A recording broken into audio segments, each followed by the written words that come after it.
जय श्री राम, जय श्री हनुमान, जय श्री बजरंग बली, जय बालाजी महाराज। जयपुर के बिल्कुल नज़दीक सिकराय तहसील के मेहंदीपुर बालाजी देश ही नहीं विदेशों में भी अपनी आस्था और विश्वास का एक बहुत बड़ा केंद्र है। हजारों की तादाद में मंगलवार और शनिवार को मेहंदीपुर बालाजी के लोग दर्शन करने जाते हैं और बालाजी से अपनी सीधे बात करते हैं, बात करते हुए अपनी तकलीफ को बताते हैं। और निश्चित रूप से जिस आस्था और विश्वास के साथ जाता है मेहंदीपुर के बालाजी, सारी मनोकामनाएं पूरी करते हैं। और जब राम भक्त हनुमान जी के अपने स्वामी का जब रामलला का जब गर्भगृह के अंदर प्राण प्रतिष्ठा हो रही है, तो भला बालाजी महाराज मेहंदीपुर वाले क्यों पीछे रहने वाले हैं। बस वो इंतजार इसी बात का कर रहे थे कि रामलला अपने आसन पे बैठें, और जब रामलला आसन पे बैठे तो मेरे दरबार से भी इतने सारे प्रसाद जाए रामलला के लिए और रामलला के यहाँ उस प्रसाद को बांटा जाए। बस इतनी सी बात थी। और मेहंदीपुर बालाजी की यहाँ पूरी तरीके तैयारियों में लग गए हैं। आपको जानकारी के लिए बता दें कि 2 लाख लड्डू के पैकेट बनाए जा रहे हैं जो रामलला के दरबार में महाप्रसाद के रूप में वितरित किए जाएंगे प्राण प्रतिष्ठा समारोह के अंदर।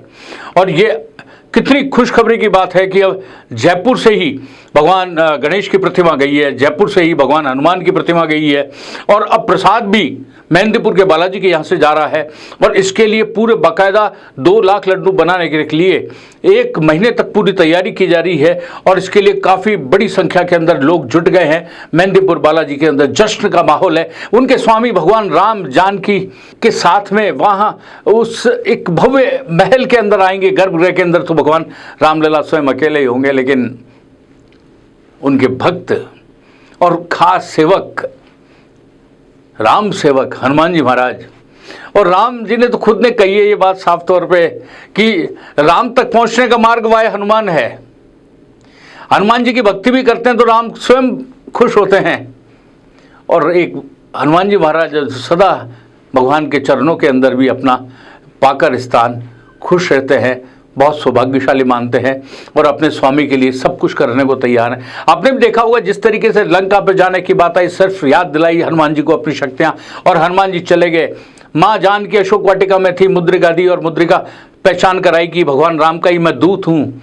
उसके बाद चूड़ामणि उतार के माँ जानकी ने दी कि जाके भगवान श्री मेरे स्वामी को राम को देना। राम को जैसे दी, राजीव नयन उनके बिल्कुल छलक पड़े और भगवान राम से रुका नहीं गया और हनुमान जी को गले लगा लिया और दोनों बिल्कुल भाव विभोर हो गए।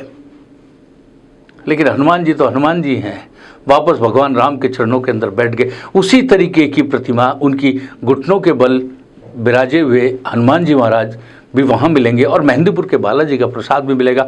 तो बिल्कुल गर्व के साथ, जोश के साथ, आस्था के साथ, विश्वास के साथ, प्रेम के साथ में सिर्फ एक ही चीज़ कहिए, जय श्री राम।